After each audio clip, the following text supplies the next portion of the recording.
जैसे जैसे चुनाव नज़दीक आते जा रहा है वैसे वैसे हर राजनीतिक दल अपनी पार्टी को मजबूत करने के लिए अनेक दलों के लोगों को पार्टी में शामिल कर रहे हैं। और इसी तर्ज पर देखा जाए तो आज शिवसेना एकनाथ शिंदे गुट की अगर हम बात करें तो आज बड़े पैमाने पे नासिक से, पूना से और जगहों से लोग पार्टी में सम्मिलित हुए हैं। वहीं दूसरी तरफ मैं ये भी बताना चाहूँगा कि जो लोग सम्मिलित हुए हैं उनके अंदर काफ़ी उत्साह भी देखा गया है। इसी मुद्दे पे हम बात करेंगे शिव सैनिकों से। सबसे पहले मैं आपसे जानना चाहूँगा कि आज देखा जाए जिस तरह से एकनाथ शिंदे के नेतृत्व में तमाम कांग्रेस के हों या मनसे के हों लोग यहाँ पर आकर के सम्मिलित हुए हैं, क्या महानगर पालिका चुनाव नज़दीक आ गया है उसको देखते हुए इस तरह की प्रक्रिया की जा रही है?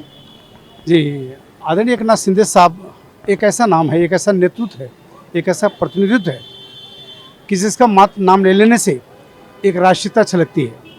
उस व्यक्ति के अंदर न कोई जात है, न कोई पात है, न कोई शाम है, न कोई भाषा है। उस व्यक्ति के पास जो भी गए उस व्यक्ति ने कभी न पार्टी पूछा, न दल पूछा, न मजहब पूछा, आपका काम क्या है और काम से मतलब रखा। तो ऐसे व्यक्ति के पीछे स्वाभाविक बात है कि उनका बढ़ते हुए कदम को ध्यान में रखते हुए सभी जात पात सभी लोगों के मन में एक अलग सा उत्साह है। जिस तरह से नगर पंचायत और नगर परिषद का चुनाव संपन्न हुआ और असली शिवसेना और नकली शिवसेना का एक पहचान बन गई, देश ने जाना, राष्ट्र जाना, महाराष्ट्र जाना, तो इसके बात के लेकर के सभी के अंदर बेहद उत्साह है। उत्साह से भरे हुए लोग हैं। आगामी इस 15 जनवरी को जो चुनाव होने जा रहे हैं महानगर पालिकाओं को लेकर के आने वाला कल यह स्पष्ट कर देगा कि शिवसेना आदरणीय एकनाथ शिंदे साहब के नेतृत्व में क्या चाहता है और क्या करना चाहता है और लोगों के मन में उनके प्रति प्रेम है, क्या प्रेम है। आपसे जानना चाहेंगे सिंह साहब, आप बताएं कि देखा जाए चुनाव जब नज़दीक आता है तो उस दौरान जो है कुछ लोगों की उपेक्षा होती है, ख़ास तौर से हर राजनीतिक पार्टी की अगर हम बात करें तो जो उत्तर भारतीय हैं उनकी, क्या कहना चाहेंगे? न उत्तर भारतीय पहले तो कांग्रेस के साथ थे, बाद में बीजेपी के साथ, लेकिन जब से शिंदे साहब का वर्चस्व बढ़ा है काफ़ी मात्रा में उत्तर भारतीय शिंदे साहब के साथ जुड़ गए हैं।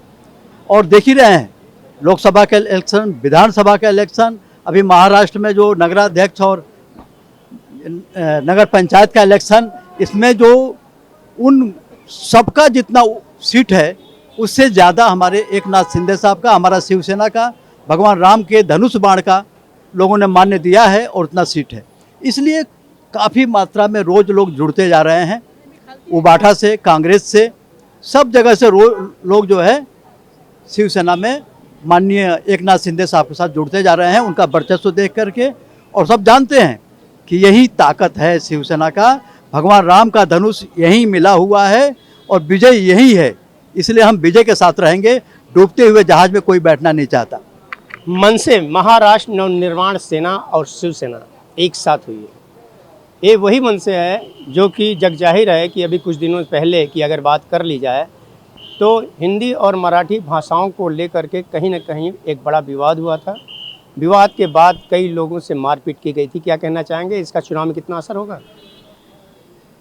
आज जो नगराध्यक्ष और नगर परिषद का जो चुनाव हुआ है उसमें केवल नाम संदेह में था कि दोनों ठाकरे मिल रहे हैं, इसीलिए वो घट करके 8 पर आ गए। अब मिल गए हैं तो दोनों डबल जीरो हो जाएंगे, इसके अलावा कुछ नहीं होगा। क्योंकि कोई भी आदमी अब गुंडा राज पसंद नहीं करता है। इनके जो 13 एमएलए जीते थे वो भी छोड़ के चले गए, इनके साथ जो नगर सेवक थे वो भी उद्धव ठाकरे में चले गए थे। लेकिन अब ये दोनों मिल गए हैं तो अब उद्धव ठाकरे का जो 8 सीट आया है ना, यहाँ आकर के 0 हो जाएगा, ये पूरा निश्चित है। महानगर पालिका चुनाव जो है बिल्कुल नज़दीक है और जिस तरह से उद्धव और राज जो है आज एक घोषणा कर दिए आधिकारिक तौर पर एक प्रेस कॉन्फ्रेंस करके कि दोनों भाई एक साथ महानगर पालिका का चुनाव लड़ने जा रहे हैं। वहीं दूसरी तरफ अगर लोगों की ओपिनियन जाने या शिव सैनिकों की बात जाने तो इनका कहना है कि जब इसके पहले शिवसेना और मनसे एक साथ आने की बात कही गई थी तो उस दौरान देखा जाए तो नगर पालिका के जो चुनाव हुए हैं, जो जिला परिषद के चुनाव हुए हैं, निकाय चुनाव में शिवसेना को, यूबीटी को भारी हार देखने को मिली। अब एक साथ आ गए हैं तो महानगर पालिका चुनाव में इन्हें और हार देखने को मिलेगी। यह तो वक्त ही बताएगा कि किसकी हार होती है और किसकी जीत। ऑन टीवी न्यूज़ के लिए कैमरामैन बाला के साथ हरीश तिवारी।